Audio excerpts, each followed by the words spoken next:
जय हिंद एवरीवन, स्वागत है आपका वी नेशन ट्रिपल वन के एक नए एपिसोड में, जहां आपके लिए लेकर आते हैं इंडियन डिफेंस के प्रमुख अपडेट्स को सबसे पहले। तो चैनल को सब्सक्राइब करना मत भूलिएगा। आज के अपने अपडेट की हम शुरुआत करने वाले हैं भारतीय वायुसेना और मिनिस्ट्री ऑफ डिफेंस को लेकर आई एक बड़ी अपडेट से। भारतीय वायुसेना और मिनिस्ट्री ऑफ डिफेंस के बीच में इस समय जो फाइटर जेट स्क्वाड्रन के नंबर्स है उनको कैसे इंक्रीज करना है, इसको लेकर जो बातचीत है ये काफी रफ्तार के साथ आगे बढ़ी है। और मामले की गंभीरता का अंदाजा इसी से लगा सकते हैं कि भारतीय वायुसेना और मिनिस्ट्री ऑफ डिफेंस ने एक कमेटी को ये टास्क दिया है कि जल्दी से जल्दी जो प्रोक्योरमेंट है फाइटर जेट का वो कैसे हो सकता है, इस पर एक डिटेल रिपोर्ट जो है वो पब्लिश करी जाए।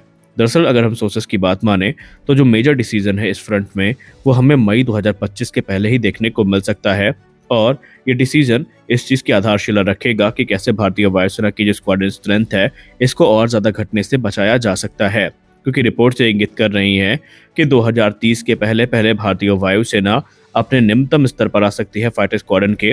तो वहीं दूसरी तरफ भारतीय वायुसेना के जो प्रतिद्वंदी हैं या हमारे दुश्मन जैसे कि चाइना और पाकिस्तान, ये लगातार अपनी ताकत को बढ़ा रहे हैं।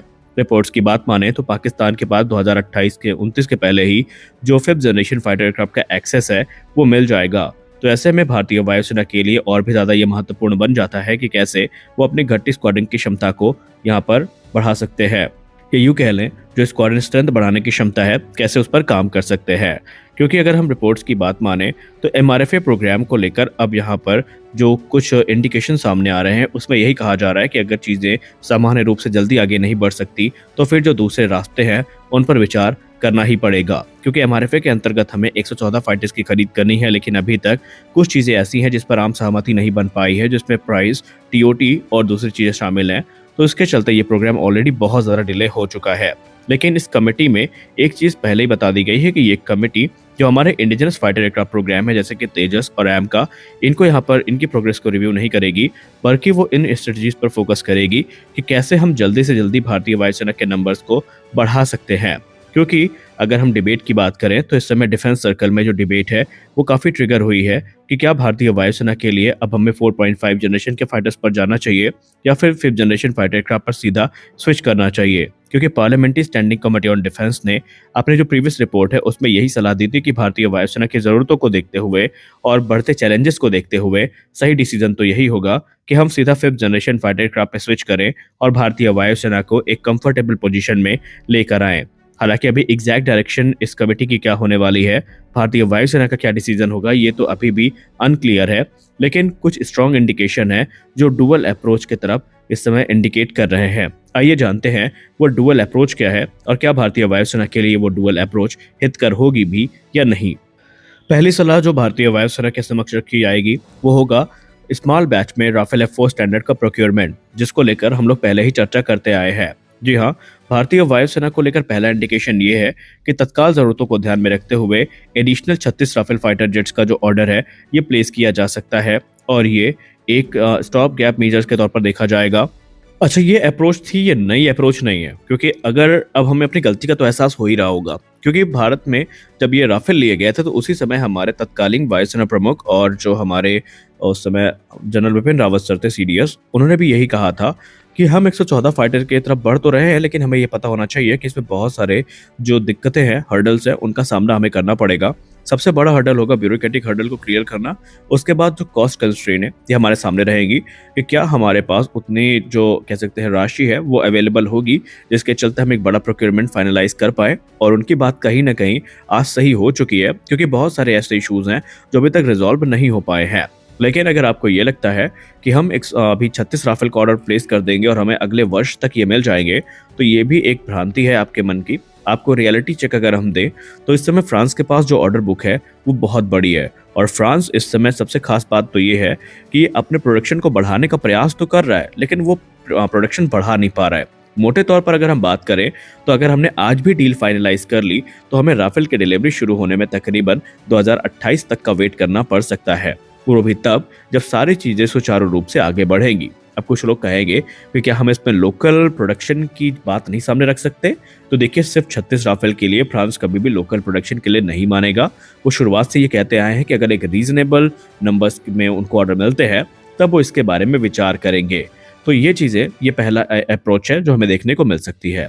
अब दूसरी अप्रोच की जहाँ तक बात रही, तो parliamentary standing committee on defence के कथन का यहाँ पर कह सकते हैं पालन होगा, जहाँ पर जो फिफ्थ जनरेशन फाइटर एयरक्राफ्ट है, इनकी गवर्नमेंट टू गवर्नमेंट डील पर विचार किया जा सकता है। इस समय भारत के पास ऑप्शन की बात करें तो 2 ही ऑप्शन उपलब्ध है, या यूँ कह लें अगर हम ज़्यादा प्रैक्टिकल होके बात करें तो एक ही ऑप्शन उपलब्ध है और वो है SU-57 फैलन। अब बहुत सारे लोग F-35 लाइटनिंग II की बात करेंगे। देखिए, अभी भी आपको बता दें कि आधिकारिक तौर पर भारत को ये जहाज़ ऑफ़र नहीं किए गए हैं और ना ही अमेरिका की तरफ से ऐसी कोई भी अभी एक्टिविटी देखी गई है जहाँ पर वो इसके लिए इच्छुक भी हों। और F-35 अगर ऑफर किए भी जाते हैं तो भारतीय वायुसेना के पूर्व एयर मार्शल ने पहले ही ये कह दिया है कि ये हमारे लिए बहुत कॉस्टली होंगे और दूसरी बात, ये हमारे लिए क्या इन्हेंसमेंट करने के लिए तैयार होंगे, क्योंकि जाहिर सी बात है इंडिया की जो फाइटिंग कंडीशंस है ये अलग है और इसके लिए F-35 लाइटनिंग II में जो भारत का खास एक चीज़ रहता है इंडिया स्पेसिफिक इन्हेंसमेंट का, वो इसके लिए अलाउ करेंगे या नहीं करेंगे, ये भी अभी संदेह के घेरे पर है। और इंडियन मेड वेपन सिस्टम का इंटीग्रेशन तो बहुत ही ज़्यादा मुश्किल है, क्योंकि अभी तक जितने भी F-35 ऑपरेटर हैं उनको इसमें बदलाव करने की जो अनुमति है वो लगभग ना के बराबर ही मिली है। तो ऐसे में क्या भारत यहाँ पर अपने जो इंडिया स्पेसिफिक इन्हेंसमेंट्स हैं वो कर पाएगा, ये सवाल के घेरे पर अभी भी चीज़ रहेगी। रही बात SU-57 फैलन की, तो रशिया काफ़ी एग्रेसिव वे में भारत को ये जहाज़ पिच कर रहा है और आपने हाल ही में अभी जो स्पुतनिक इंडिया है उसकी रिपोर्ट देखी, जहां पर रशिया ने लगभग ये चीज़ें कंफर्म कर दी है कि अगर भारतीय वायुसेना इस प्रोग्राम को ज्वाइन करती है तो इसके लिए वो इंडिया स्पेसिफिक एनहांसमेंट देने के लिए तैयार है। इंडियन मेड वेपन सिस्टम के इंटीग्रेशन से उन्हें किसी प्रकार की कोई समस्या नहीं है और ये जो नए फिफ्थ जनरेशन इंजन है उनके साथ भारतीय वायुसेना को ऑफर किए जाएंगे, क्योंकि आपने हाल ही में देखा कि इसमें जो 2D थ्रस्ट वेक्टरिंग नोजल है उनके साथ इसको टेस्ट किया गया था। हालांकि अभी उसको आने में कुछ समय लग सकता है, लेकिन ये सारे अपग्रेड भारत को जब ऑफर किए जाएंगे तो ये उस पूरे डील का हिस्सा होंगे जो भारत साइन करेगा। वहीं डुअल सीट वेरिएंट के अलावा अगर भारत एक बड़ी संख्या में इनके ऑर्डर्स को प्लेस करता है, जो कि नंबर्स अगर 60 या 80 के बीच में होते हैं, तो लोकल प्रोडक्शन को लेकर के भी रशिया यहाँ पर भारत से बातचीत कर सकता है। लेकिन इन चाहे हम पहले अप्रोच की बात करें, चाहे हम दूसरी अप्रोच की बात करें, अगर आप इनके रिजल्ट्स की बात करते हैं तो फिर आपको तकरीबन 4 से 5 वर्षों का वेट तो इसमें करना ही पड़ेगा। यानी हम कुछ भी कर लें, भारतीय वायुसेना को जो नए फाइटर्स हैं, अगर हम 2025 की डील फाइनलाइज की बात करते हैं तब भी हमें 4 से 5 वर्षों का इंतजार करना पड़ सकता है। आप लोग बताइए, भारतीय वायुसेना के लिए बेस्ट अप्रोच क्या होगी? क्या भारतीय वायुसेना को जो एडिशनल राफेल फाइटर से पहले इनके तरफ जाना चाहिए, या फिर उन पैसों को हम अपने जो फिफ्थ जनरेशन फाइटर क्राफ्ट के प्रोक्योरमेंट प्रोग्राम है उनके लिए खर्च करें?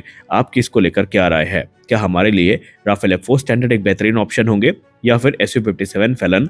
आप अपनी राय कमेंट सेक्शन में जरूर दीजिए। तो आज के इस वीडियो में बस इतना ही। आशा करते हैं ये वीडियो आपको अच्छी लगी होगी। वीडियो अच्छी लगी वीडियो को लाइक करिए, नए हैं चैनल को सब्सक्राइब करिए। मिलते हैं अगले वीडियो में, तब तक के लिए जय हिंद।